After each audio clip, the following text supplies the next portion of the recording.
Dyna glwys i'r ddynes yn dweud wrth gerdded tu ôl iddi am y cownter yn y siop ym Mhwllheli. A cyn iddi ddeud y llythyran ola, dyma fi'n sylweddoli be oedd y cwestiwn. Sut i sillafu penrhyn deudraeth? A dyma'r peth gorau, dyma'r hogyn oedd yn gwneud cofnod o'i chyfeiriad hi wrth y cownter, yn sbïo ar y gair a dweud, gair hir di o, de. A dyna chi gyfleu harddwch iaith, budioldeb iaith, a hefyd pwysigrwydd gwybod be di'r cwestiwn iawn. Drwy gyd digwyddiad, gwyddoch chi, un o benrhyn deudraeth oedd Bertrand Russell, yr athronydd mawr. Wel, I benrhyn deudraeth aeth o I ymddeo, beth bynnag. Ac un o'i brif damcaniaethau oedd damcaniaeth y disgrifiadau. Wel, rhyw rybydd ydy'r damcaniaeth yna, y gallwn ni gael yn hudo gan iaith I ddisgrifio neu ymholi ynglyn â rhywbeth sydd yn gwbl amherthnasol. Hoff gwestiwn gwirion Bertrand Russell oedd, oes gan brenin presennol Ffrainc ben moel?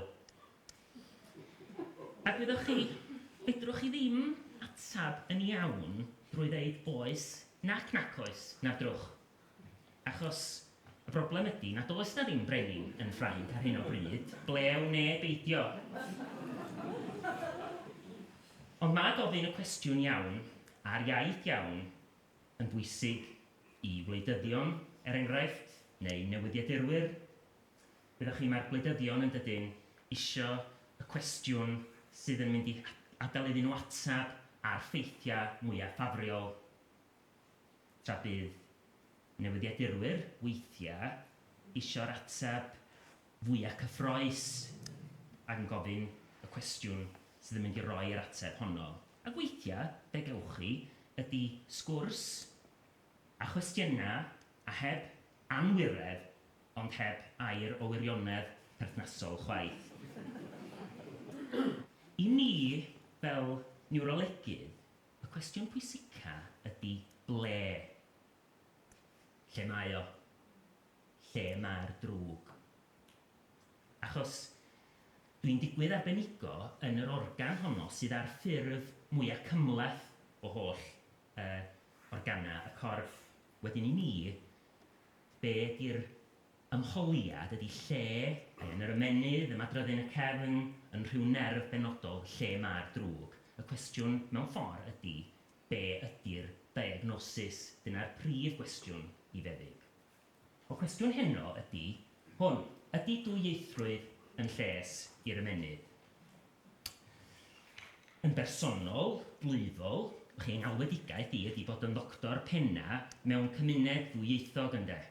A dwi'n gobeithio felly mod I a chefndir ieithyddol tebyg i'r gymuned honno yn medru cyfathrebu rhywsut yn well oherwydd bod yn ddwyieithog. A does dim angen I mi gyfiawnhau bod cyfathrebu yn arwain at diagnosis gwell a hefyd y gallu I gyfleu y diagnosis a manylion y driniaeth yn well. I gwybod fel niwrolegydd wrth gwrs dwi'n delio â chleifion sydd ag anhawster a chyfathrebu weithiau ac mae'n fwy pwysig o'r herwydd. Dyma chi fynd rwan o'r byd plwyfol yna i'r dwyfol neu'r athronyddol wyddonol o leia. Yn digwydd bod yr rhan hwnnw o'r ymennydd, o'r cerebrwm, y deithon ni ddarganfod I swyddogaeth o cyn dim un arall, oedd y rhan sydd yn gyfrifol am gynhyrchu iaith. Mi oedd Paul Broca yn feddyg ym Mharis, ganrif a mwy yn ôl, ac mi welodd o glaf oedd wedi cael ei daro I fethu llefaru, wedi cael stroke. Ac dyma'r ymennydd, achos yn drist iawn, mi ddifarw'r claf chydig ddyddiau yn ddiweddarach. A mi welwch chi yn fanna ardal broca yr ymennydd, tu ar blaen, rwla yn y canol ar yr ochr chwith, a dyna lle mae cynnyrch iaith yn digwydd yn yr ymennydd. Tasa'r claf heb fedru deall iaith yn hytrach na methu cynhyrchu iaith, mae'n debyg y bydda'r briw rhywfaint ymhellach yn ôl, ond meddyg arall wneud broca ddarganfuodd hynny. Be sy'n fwy diddorol na hynna ydy bod y ddau ran yma o'r ymennydd yn cysylltu â'i gilydd, ac yn fwy diddorol wedyn ydy bod yr ardal drws nesa i ardal broca yn gyfrifol am y cyhyra sydd yn y geg ac yn y tafod. Welwch chi'r cysylltiad rhwng gynhyrchu iaith a symud y tafod ar gwefla. Tra bod y rhan sydd yn gyfrifol am ddeall iaith drws nesa i'r rhan sy'n gyfrifol am y cliw. Wedyn dwi'n meddwl medrach chi ddefnyddio iaith i ddeall yn well sut mae'r ymennydd yn gweithio. Fedrwch chi ddeall sut mae symudiadau neu synhwyra elfennol yn symud ymlaen at bethau mwy cymhleth fel iaith neu hyd yn oed ymwybyddiaeth drwy strwythur yr ymennydd. Ond dyma chi rhywbeth trawiadol iawn. Rhyw ddegawd yn ôl, mi ddeithpwyd o hyd i deulu lle roedd rhai unigolion yn y teulu yn methu'n lân ac ymdopi a chystrawen, methu llefaru'n iawn. Rhai o'r aelodau'r teulu yn methu a rhai yn medru. A be wnaethon nhw ddarganfod ydy bod mae enyn gwallus o'r enw Fox P2 yn wallus yn yr aelodau o'r teulu oedd yn methu ynghanu'n iawn. Dyna chi beth garw, bod yna enyn cemegol yn gyfrifol am iaith. A dyma chi beth mwy garw. Welwch chi'r deryn am yna, y gwehydd rhesog o Awstralia, mae yna rai o'r adar yna na fedra nhw ganu. Ac yn yr adar yna mae yna wall, mae'r un gwall yn yr un gennym. Felly mae iaith yn bwysig i ni ddod i ddeall sut mae'r ymennydd yn gweithio. Wir i chi oedd Wittgenstein yn fanna, sef disgybl i Bertrand Russell, oedd yn arfer mynd ar ei wyliau Abertawe nid i Benrhyndeudraeth, dwi'n deall. Ond oedd o yn teimlo fod iaith, deall syniadau, deall y meddwl a felly deall yr ymennydd yn bethau oedd yn asio a'i gilydd. Swn i'n falch iawn swn i'n medru cyfleu anatomeg dwyieithrwydd i chi fel dwi wedi sôn am anatomeg iaith rwan. Ond fyddwch chi mae'r ffeithiau yn rhy dadleuol i mi i'w crynhoi nhw. Ond dwch mi roi un esiampl bach. Esiampl y dyn yma, William Jones. Mi oedd ei ddwyieithrwydd neu amlieithrwydd o yn sail i'r hun nath o ddyfeisio neu ddisgrifio.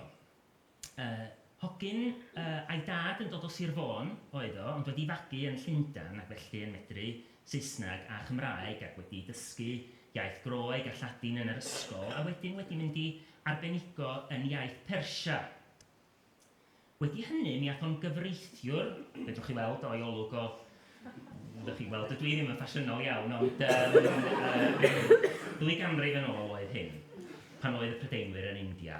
Ac mi ath yno a gweld iaith Sanskrit. A drwy brofiadau nath o ddysgu am y cysylltiadau rhwng yr holl ieithoedd Indo-Ewropeaidd yna. Wel, mae rhaid mai digon sych oedd peth o'r manylder ieithyddol yna dduodd o yn ymhel ag o. Wedyn, dewch i ni droi at rhywbeth glyf rwan, sef cnawd yr ymennydd ei hun. Ydy pobl ddwyieithog yn mynd yn fwy peniog drwy fod yn ddwyieithog? Wyddoch chi, mi oedd Wittgenstein a William Jones yn ddwyieithog ac yn beniog iawn, ond yn sicr, fel arall hollol, fydda'r awdurdodau wedi dweud ganrif yn ôl, ynde? Dwi am ddeud rhywbeth peryg rwan. mae yna broblem â dwyieithrwydd. Achos mewn profion labordy, tydi pobl dwyieithog ddim yn perfformio cystal ar rhai tasga ieithyddol. Maen nhw'n arafach na pobl unieithog ar dysga ieithyddol. Ond ynde, diots, fel dim llawer. Ond wedyn, o feddwl cefndir y noson heno yma, wyddoch chi, mae annog pobl yn fwriadol i ddod yn fwy hiawdl ac yn fwy hyderus wrth lefaru yn beth pwysig, ac ella i ni mewn cymuned ddwyieithog fod hynny yn beth pwysicach fyth. Mae gen i newyddion mwy difyr i chi. Mae yna brofion eraill maen nhw'n wneud yn yr hen labordain. Profion lle mae pobl yn gorfod penderfynu be i wneud, mae pobl dwyieithog yn well am wneud ac ella bod nhw wedi arfer gwneud penderfyniad pa iaith dwi am siarad efo hwn a'r llall, ella mai dyna y rheswm. Felly'r cwestiwn mwyaf penodol sgyn i heno ydy, all dwyieithrwydd gael effaith o gwbl ar afiechydon yr ymennydd? A dyma di stori dwyieithrwydd a dementia, ynde, stori sydd wedi bod yn cyfryngau dros y blynyddoedd dwytha yma. Mae yna astudiaethau yng Canada, yn yr India, yn yr Alban, yng Nghymru yma. A mae yna beth ddadla, wrth gwrs. Ond mae'n bosib, wyddoch chi, bod pobl dwyieithog ar gyfartaledd yn cael dementia rhai blynyddoedd yn ddiweddarach na rhai unieithog. Yn anffodus, yn rhyfedd iawn, oedd yr astudiaeth yma yng Nghymru ychydig bach yn wanach yn yr effaith yna na'r astudiaethau mewn rhannau eraill o'r byd. Be morffan drwy droi yn ôl yn blwyfol a sbio ar y sgan yn fanna. Mae'r sgan yma yn dangos y cyflwr y gwnes i sgwennu fy noethuriaeth arni hi.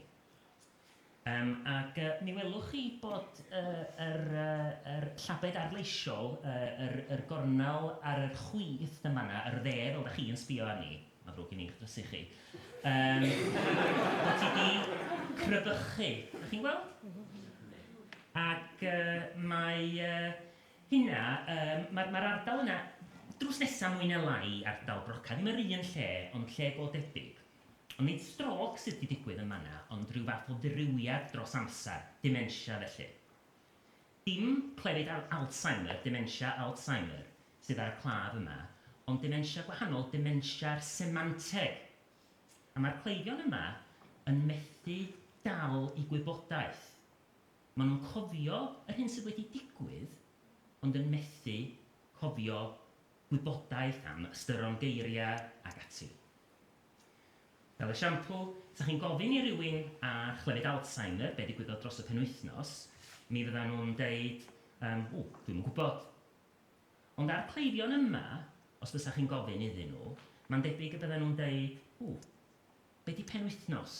Dyn nhw'n gwybod ystyr y gair, ond os medrwch chi gyfleu y cwestiwn mewn modd syml ofnadwy, mae'n debygol y gallan nhw roi y dilyniant cywir i chi. O dyma chi beth sy'n od. Pan ddais i'n ôl i Gymru yma, o'n i'n meddwl y byswn ni'n dod o hyd i lond dwrn o gleifion fel yna. A i astudio nhw'n ofalus, a dod o hyd i beth i sail gwybodaeth yn yr ymennydd. Welis i'r un. Mae gen i 34 yn Lerpwl, Saeson, ond dim un ymysg y Cymru. Tybad ydy dwyieithrwydd yn arbad y cyflwr prin yma. Pam lai?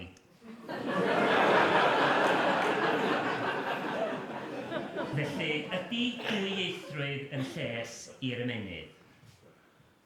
Rhyw gwestiwn newyddiadurol dwi wedi cael cyfle i barablu o'i gwmpas o ydi o, mae gen i ofn. Gai ofyn cwestiwn ychydig mwy pendant gymhedrol wyddonol. A all dwyieithrwydd fod yn lles i'r ymennydd? ac ateb felly yn gall y gall.